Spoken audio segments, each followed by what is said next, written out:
Everybody, Boneful here. So I've got myself a brand new Hammer Black Widow Tour V1 that was on sale at Bowling World for $139. When I saw this on sale, I decided to get it. Black Widows rarely go on sale. I'm sure you guys know about this ball. This ball came out September 18th, 2025.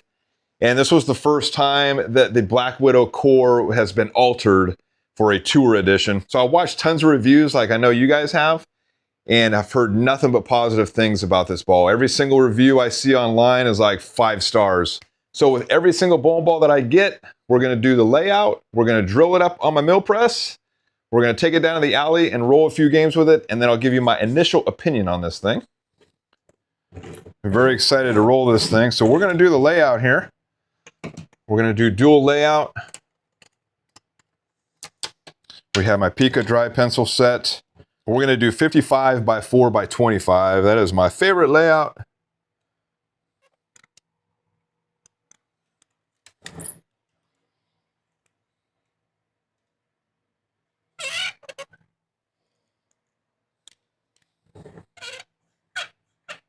All right, so that's what it looks like. So if you're new to my channel, I do DIY bowling ball videos. And this is my DIY setup here. So this is the Rongfu RF31 mill press that I got last year. I got this bad boy sitting in my garage for easy access to drilling bowling balls. So if any of you out there are looking to drill your own bowling balls at home and get your own DIY setup, I also sell the version 3.0 bowling ball jig that you see here. Contact me at thebowlingfool@gmail.com for more information. I also sell alignment rods. These make it very simple to line up your holes.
All right, so as you can see, I barely took out any of the core there. Very small, about less than a ½ inch or so, and also on the fingers too. Check our measurements. Got 4 1/4 and 4 1/4. So I was a fool last year, and I bought a set of 3 of these. They come in all different sizes. And these come out to over $300, so it's about $100 each. This is for fingers. You've got the green one for interchangeable thumbs and the blue one for smaller fingers, which I never use. Very, very expensive. And before a couple months ago, these were your only options, were pretty much to get this or the Jonell, which are over $400. So until recently, you didn't have any other options, and now you do. So a couple buddies of mine from Strike Factory Pro Shop designed and made these things. These are pretty cool. This is a one size fits all. The numbers are very big, easy to read. It's not a sticker like this one is, and it's a one size fits all. So you have these, you can take off and on for doing interchangeable thumbs. So if you're interested on getting one of these, you can contact Strike Factory Pro Shop at gmail.com. And I believe you can pay via PayPal. They are $75 or $78 if you choose goods and services. And I'm going to show you just how easy this is to use. So we're going to start with the fingers first. We take these off. Very easy to use, very strong design, much stronger and thicker plastic than the other one, as you can tell. This one feels cheap and flimsy. So we're just gonna put this in here like that and line it up. And you can see I have 5/16 on there, which is my pitch. I'm gonna check the other finger. And line it up with the lines, and there we go, we have 5/16 as well. All right, now we're gonna check the lateral pitches. And it should have 3/8, looking pretty good. This one should be 5/16. And we got 5/16. Very easy to read, a heck of a lot easier to read than this thing. As you can see, the numbers are much bigger. So the next thing, we'll check the thumb, so we'll put these attachments on.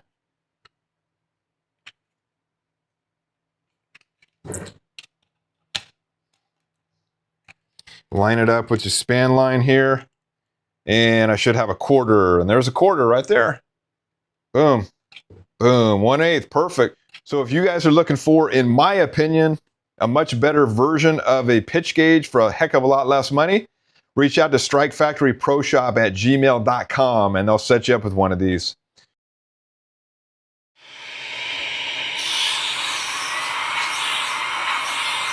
I like to go down around 5 times. Some people go down 1 time. Some people really like this rounded and beveled. So it's up to you, personal preference. We'll do a trial fit of the Jopo, which it just drops right in. You want this to be nice and snug. So here's where we take our rasp, give it a tight fit. So doing this helps the glue adhere.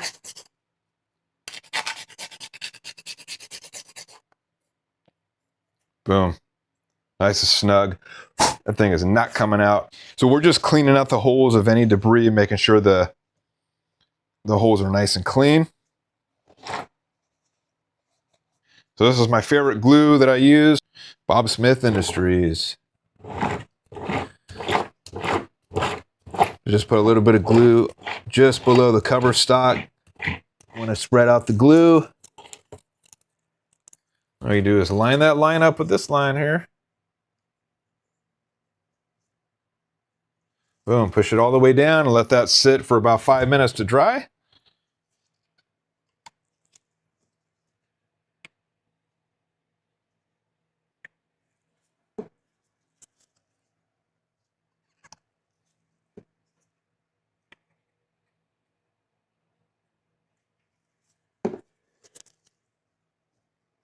Next thing we'll do is cut the top of the Jopo down.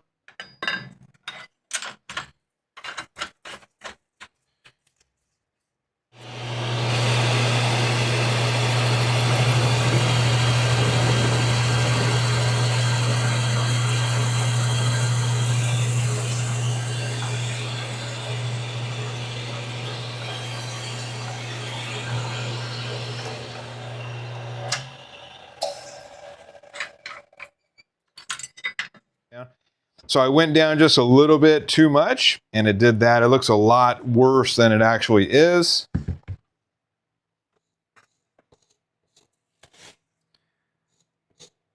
All right, we'll clean the lines off. So if you push down a little bit too far on your plug cutter, this will happen. Even if you're zeroed out, if you keep pushing down, it will cut into the ball just a little bit. And so I've actually had PSOs that have done this. It's not a huge deal. And if you do accidentally do this, I'm going to show you exactly how to fix this right now. So I have a ball spinner, but if you don't have a ball spinner, you can just do this by hand. And so what I normally do is I match the surface that this is at, which this is the final surface is a 3000. So I'll grab a 3000 pad and I'll just spray some water on there.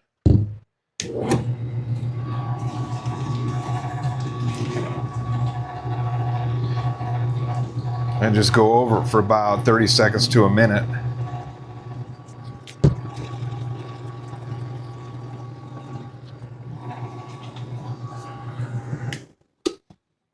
And there we go. So just over a minute on the sander. And I don't see anything at all. Completely got rid of that and also cleaned up and helped get that Jopo flush as well too. So it's another option you can do. You can either use a bevel knife to get this down. And if you want it absolutely perfect, just get a sanding pad and it makes this super flush, makes it look really good. So like I said, easy fix. You can't even tell that I went too far. But last thing we're gonna do is JoPo fit, right? Boom. So we got a nice flush fit, as you can see there. Looking pretty good. All right, so just under 30 minutes to lay this out, drill it up, and put all the JoPo and inserts in there like so. So we're gonna go take this down to the alley and see what kind of games we're gonna put up with this thing. So I may just roll it out of box for game 1, and then I'll most likely put around 1,500 to 2,000 surface on this for the subsequent games. But we'll see. Pretty excited. Let's go down to the alley.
All right, Black Widow Tour V1. So I threw up a few games with this thing, post-league lane conditions. And the first game was 201, second game 205, third game was what you saw was 245. I definitely had to take the surface down to 1,500 because out of box was not giving me the shape that I personally like, being a low rev bowler. So I would say this ball is probably better suited for high rev bowlers, unless you sand it like I did, and then you should have some decent shape to it. It's a pretty controllable ball, I would say. It didn't do anything dramatic or anything unpredictable for me. I mean, I got it out a couple times to the far right beyond the 5 board, and it didn't want to come back. So this being a hybrid low diff ball, I would say this would be more of a control piece. It's a little less forgiving when you miss your spot. I missed my spot a couple times to the right and it just did not come back. If I would have missed my spot with the Brunswick Alert like I did this one, it would have definitely came back. So you definitely have to be a little bit more accurate with this. This is not as forgiving as some of my other balls out there, but I have still yet to bowl a few more games with this to give my honest opinion. But out of box, it's okay. I mean, I got $139 for it. Bowling World, not too shabby. So of all the Black Widows I had the Black Widow 3.0, which I put a 278 with that. The Black Widow Dynasty, I have the Black Widow 2.0 Hybrid, and now I have this one. So the Black Widow line is a little temperamental for me personally. It's not really consistent, but I'm still gonna give it a shot and see what I can do with this thing. So I figured this one would react a little bit differently, being that it's a little bit different core. They essentially just took that puck out from the normal Black Widow core, which gives it a lower differential. So curious to see what I'll put up with this in the near future. I may use this maybe game 2, game 3. I wouldn't say it's a fresh oil ball for me personally, unless I put a lot of surface on it. So if you like this video, make sure to give me a like, comment down below, and let me know how many tour balls you guys have. Do you have the Effect Tour? Do you have the Black Widow Tour V1? Do you have the Envy Tour? I think there was a couple other tour balls out there. I'll put them down in the comments of which tour ball is your favorite. And then if you're not subscribed, be sure to subscribe. And I will catch you all on the next video. Thanks for watching, everybody.